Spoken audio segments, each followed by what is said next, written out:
Olá, pessoal, tudo bem? Hoje a gente vai mergulhar numa ideia que, olha, parece até meio estranha à primeira vista.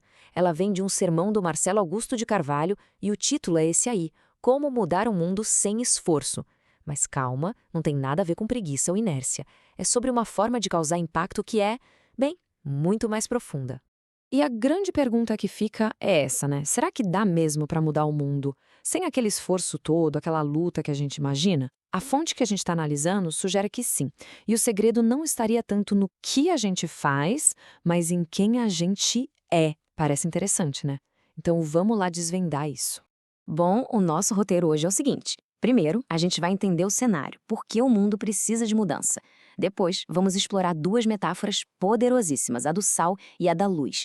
Aí a gente compara as duas, fala sobre um obstáculo gigante que atrapalha tudo, a ansiedade, e fecha com a ideia do impacto autêntico de cada um.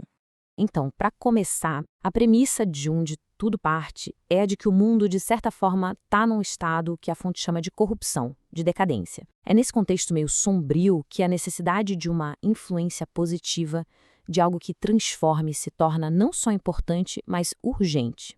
E essa citação usada na análise é de um cara chamado G. Campbell Morgan, e ela vai direto ao ponto. A ideia é que para combater essa corrupção do mundo, é preciso um agente que preserve, que contenha esse processo. E é exatamente aqui que a nossa primeira grande metáfora entra em cena, a do sal. Vamos falar então sobre o sal. O mais interessante aqui é que não se trata de fazer coisas grandiosas, de aparecer. É algo muito mais sutil, sabe? E muito mais poderoso. É a influência que simplesmente nasce do caráter de uma pessoa. Segundo a fonte, o sal tem duas funções essenciais. A primeira é a de ser um preservativo, sabe? Agindo para frear a deterioração moral e espiritual. E a segunda é dar sabor, é adicionar valor, enriquecer o ambiente onde está. É uma influência que estabiliza e que melhora tudo. E esse quadro aqui deixa tudo muito claro, né? De um lado, um mundo sem essa influência, onde o que reina é a corrupção, a decadência, tudo fica meio sem graça. Do outro, um mundo com sal, onde a gente encontra preservação, moderação e sabor, ou seja, uma qualidade de vida muito mais rica. Agora aqui vem um alerta que é muito, muito importante. Para o sal funcionar, ele precisa estar em contato, não pode ficar isolado num saleiro. Só que tem um risco enorme. Se quem deveria ser sal começa a viver pelos mesmos princípios do mundo, ele perde o sabor, ele se torna inútil. Em vez de ser solução, vira parte do problema. Beleza, agora vamos para a nossa segunda metáfora que complementa tudo isso. Se o sal é essa influência interna, quase invisível do caráter, a luz é justamente o contrário. É o lado externo, visível. São as nossas ações, o nosso testemunho.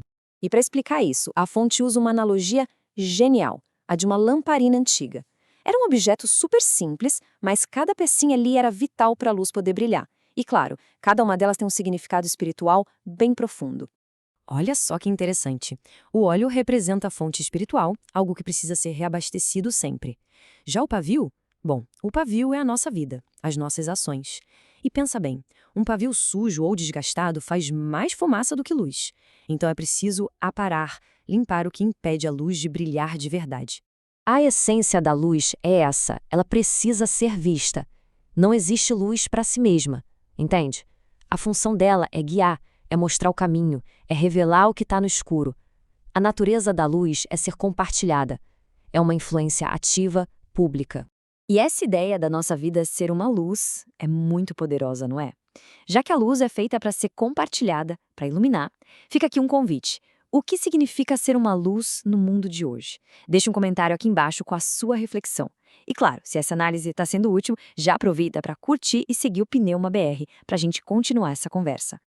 Ok, agora que a gente já entendeu o que é ser sal e o que é ser luz separadamente, vamos juntar as duas coisas. Elas não são opostas de jeito nenhum. São, na verdade, dois lados da mesma moeda, duas partes da mesma missão de influenciar o mundo. Aqui a diferença fica bem nítida. O sal é aquilo que a gente é, o nosso caráter, agindo de forma quieta nos bastidores. A luz é aquilo que a gente faz e diz, o testemunho visível que todo mundo vê e que serve de guia. Um é sobre ser, o outro é sobre fazer. E a fonte aponta para uma ordem que é fundamental aqui. Primeiro ser sal, a influência de verdade começa de dentro para fora, no caráter. Só depois, como uma consequência natural disso, vem o ser luz. Tentar brilhar, tentar ser luz, sem primeiro ser sal, acaba gerando um brilho falso, um testemunho vazio. Mas se a ordem é essa, primeiro ser, para depois fazer, o que é que atrapalha tanto a gente de simplesmente ser? A análise aponta para um inimigo interno muito comum, a ansiedade. E ela é descrita como a coisa mais inútil da vida. Essa frase do filósofo Montaigne, que é citada no sermão, resume perfeitamente o que é a ansiedade, né?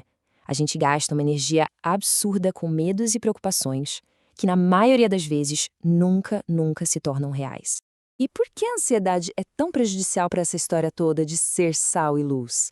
Porque ela ataca a base de tudo, a confiança.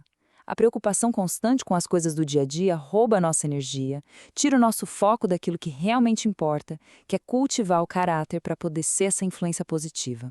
E assim a gente chega na grande conclusão, amarrando todas as pontas. Aquela ideia do começo de mudar o mundo sem esforço agora faz todo sentido. Não é sobre não fazer nada, mas sim sobre deixar que a influência positiva flua naturalmente a partir de quem se é de verdade.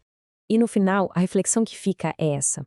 Diante dessas duas metáforas, a questão não é sobre se esforçar para mudar o mundo na marra, mas sobre uma escolha interna de ser. A escolha é entre se tornar um sal sem sabor, inútil, ou uma luz escondida debaixo da mesa, ou ser uma força autêntica que preserva e que guia. O que será que define o nosso impacto? Fica aí a reflexão. Obrigada pela companhia e até a próxima.